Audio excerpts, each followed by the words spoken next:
when you say Sonsol, it's an acronym for Support One Needy Student with One Laptop. One of the best initiatives since I came to KUST by our Vice Chancellor, Rita Abusia Dixon, yes. So Professor Rita Abusia Dixon. So this initiative is one of the best initiatives I benefited from as I came to KUST. So you have to apply, definitely. It's a scholarship something that you need to apply to get. So today we're going to go through how we are going to get this scholarship, One Laptop initiative. Thank you. Thank you very much, Mr. Sonsol. So I would like to hear from you. Thank you very much for this opportunity. So my name is Clement Asaridia from the Organizing Secretary of the Association, a final year biological sciences student, and a former beneficiary of the Sonsol project. So Sonsol was introduced to me by a friend when I was in first year. He was in second year. He applied and unfortunately he didn't qualify to benefit from it. So he introduced it to me and God be so good. I had it, I applied, gave out all the requirements, and here am I. This is my Sonsol laptop, as you can see from the video. That's my. Thank you very much. That's great. Thank you very much. So I'll start with Mr. Asante. How was the experience in the application process since you went through the application process? How did you get the forms and everything? Alright, okay, so I also saw this opportunity on our class page. So please, those who have been sharing opportunities, God bless you so much. It helps students who are actually needy, those who don't actually know anything, they get to see these opportunities. So those who share information on our class pages. So I saw this message and I was like, hey, let me try, because from first year I was struggling with how to get assignments done, because the only place I could do my assignment was at the library. I remember I can go and stay there and wait till the person who is using the laptop at that computer there finishes before I can do my project, before I can do my or anything. So when I saw this opportunity, I was so happy, and I was praying that God should open a way so I will get this opportunity. So the first procedure is to just go and print the form. As you all know, you get to any printing press on KUST, you can just ask that you want the Sonsol form and you just print it. So I think you just print it and you fill it. So I think Mr. Sarabida will help us with how to fill the form adequately, because your application is actually how you can get the scholarship. If you don't take much time, or you don't consider much, you don't take time to do your application, you don't get the laptop. Yeah. So Mr. Radia, how was your experience like? Okay, for me, it was an agenda boy. When we were in first year, I remember two prominent people were running for president of the Science Finance Association. It was Master Daniel Jane and Master Julius, I've forgotten his surname. So he was the one who printed the forms, and I came for it in this office. Oh wow. Yes, I came for it in this office. They gave me a free Sonsol form and I filled it and applied, and God being so good, I had it. So that was how I got to know of it. And he guided us on how to fill the forms and everything. So with the forms is in four parts. The first part is the applicant's information, where you have to pin down your surname, your first name, and if there are any other names, you write it down.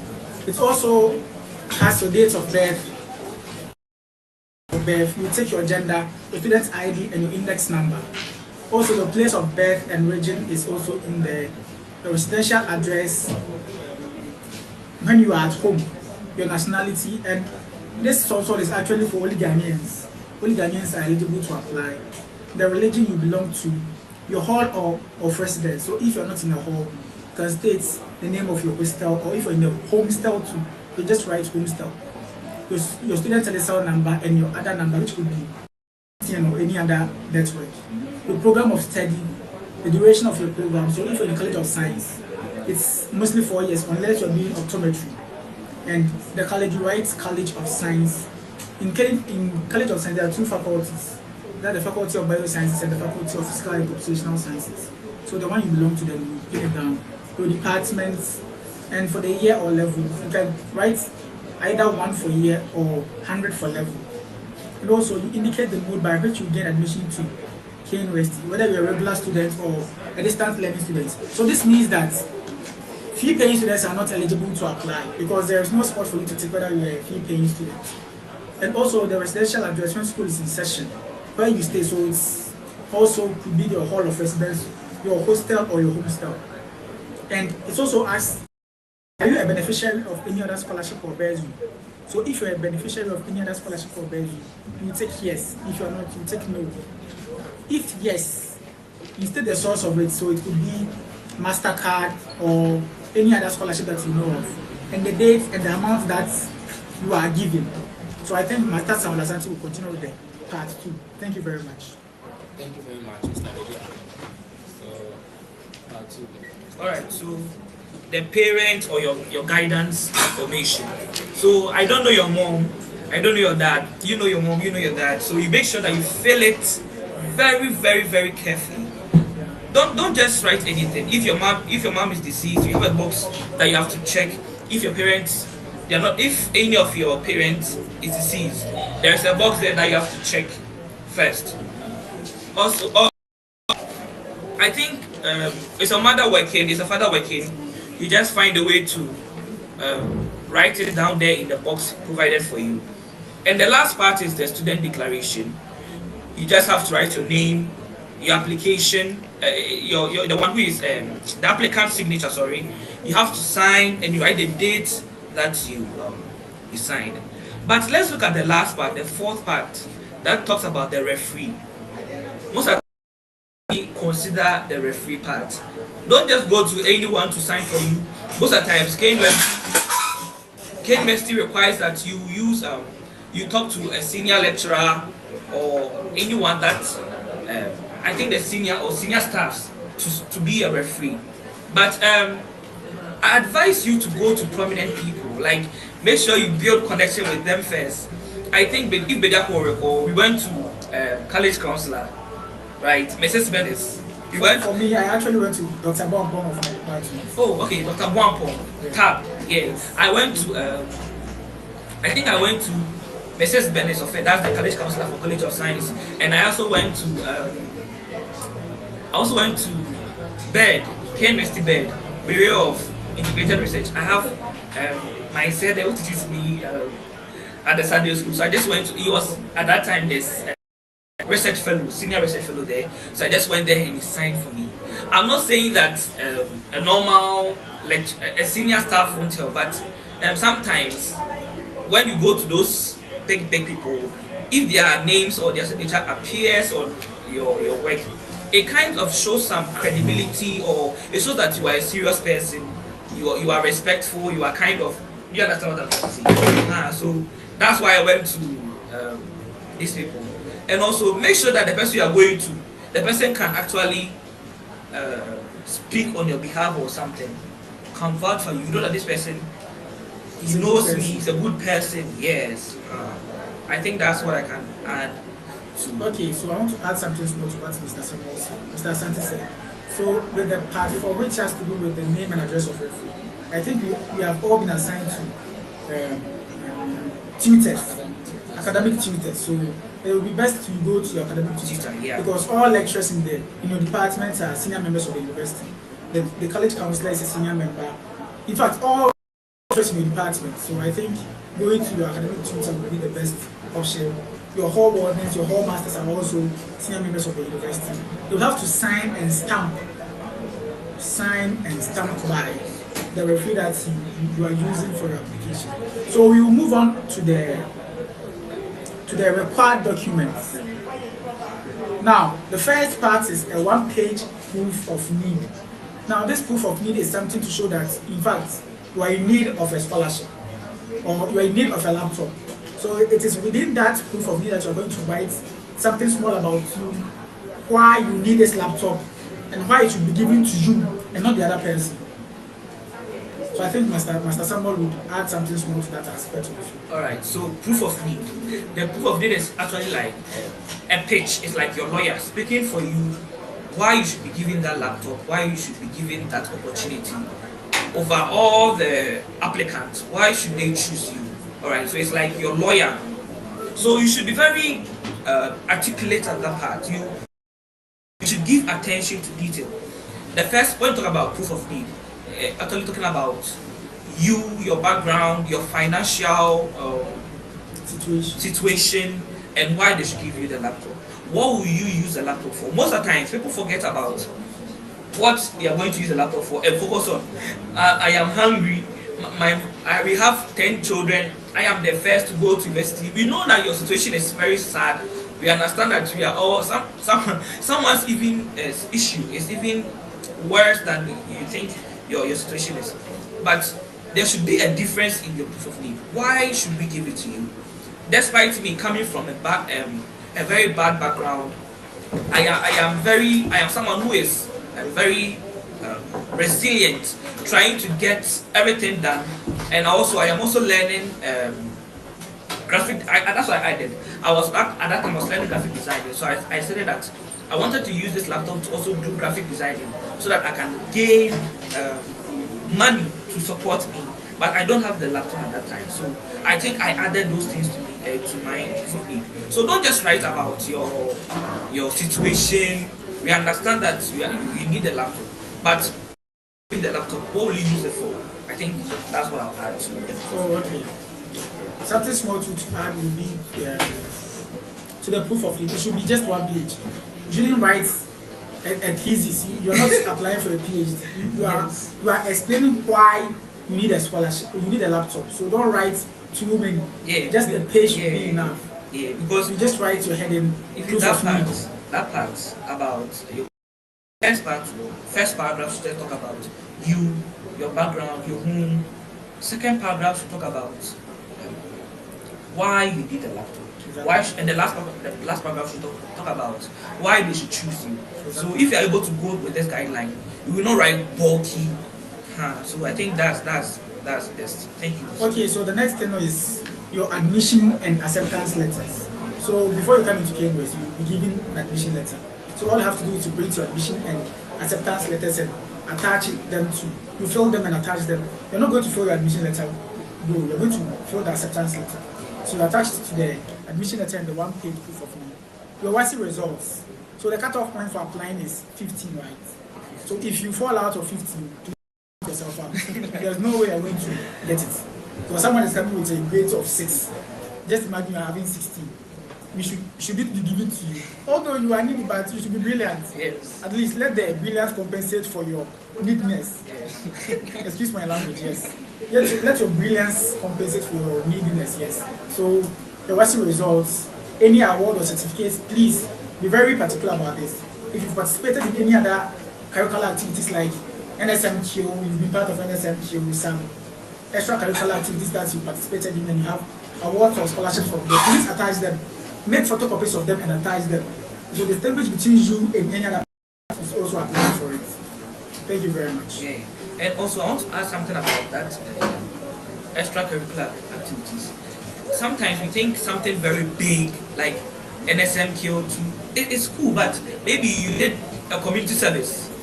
You can add it. Maybe at your church you did something and they gave you a Sunday school teacher. You have a certificate. Add it. Add it. Okay. You were the one who is doing children's service and they gave you. Add it. Add it. And add something. Yeah. Yes. It's a competition like the whole of K University. So whatever can give you a little push, let's add it to it. And also the admission and acceptance letter. If you can't find your acceptance letter or your admission letter, you go to the AMAP, go to your profile. You can download it there and you attach it to your work. Should anything bother you, we are always in the sister office. Just come around and say you're looking for Master Samuel Santo or Master Clement Ashari. We'll always be available to help. And for the submission guidelines, submit a sealed envelope with your name, program, year, reference number, and phone number. So you can get a big A4 brown envelope. You put in all the required documents. You write your name, your program, your year, your reference number, and in your phone number too. You submit it to room 19 at Student Support and Financial Services, the Upper Building or Dosa Building. Please. So Dosa Building is at commercial area. Before you get to the Jubilee Mall, when you even take a shuttle, yeah, that's the best way you can get to the place. You take a shuttle, and when it alights you at the commercial area bus stand, the first building before you, the J Harper building, you just enter. You when you get to the reception, tell them that you want to submit your Sonsol form. Then they will show you. Just ask. Just ask. Just ask. There is this identity that Unima Bisa. Bisa will be just ask someone, the person will show you the ways around. Okay? Because when I was in first, I didn't know the Harper building. I just asked and I was directed to the place. So you ask someone who knows and they would gladly show you the way. And please, they stated that no late applications will be accepted. And the deadline for application is, I was told it was 10th June. The 10th June. Yes, so please make sure that by 10th June, you've submitted all the required documents and you are everybody's applying for it. Even some continuing students wished they could apply for it, but it's specifically for first year students. So please, don't slack. Call more. And the laptop that you're going to get is not. Some people think it's a bad laptop or anything. It's an HP 12 generation. I had an HP 12 generation laptop.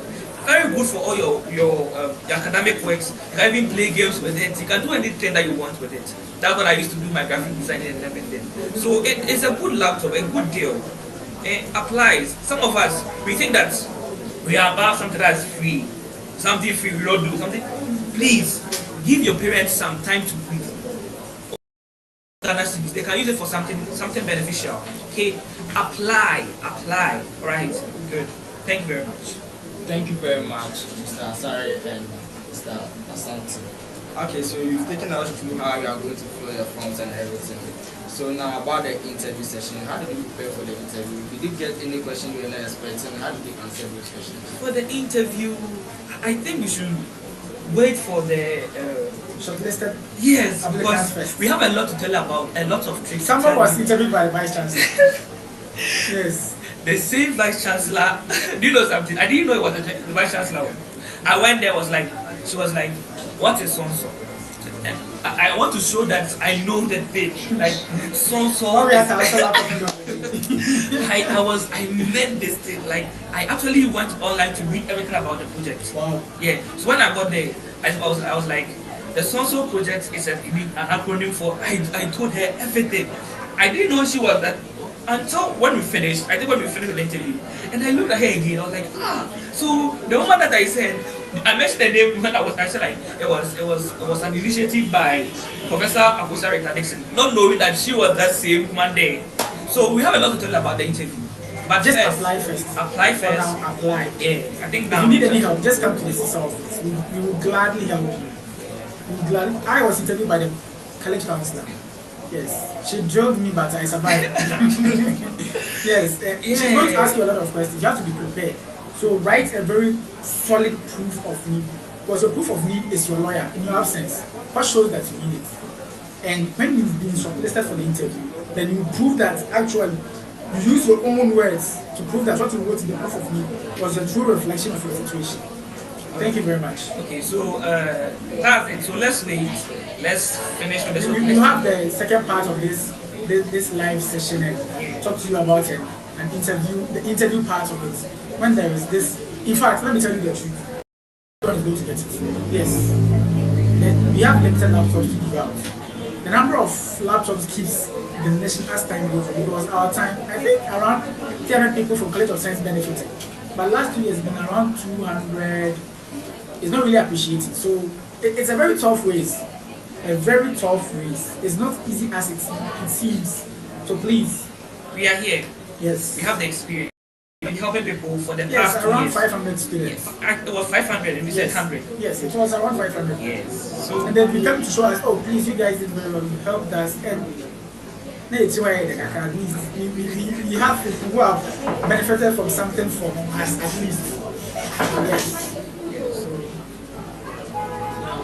Thank you very much for sharing this insight with us. We are very grateful. Don't be scared. get the forms, Don't be scared. fill the forms, and you are going to be the lucky one. So this Someone has done it, so you can also do it. Yeah, you can do it.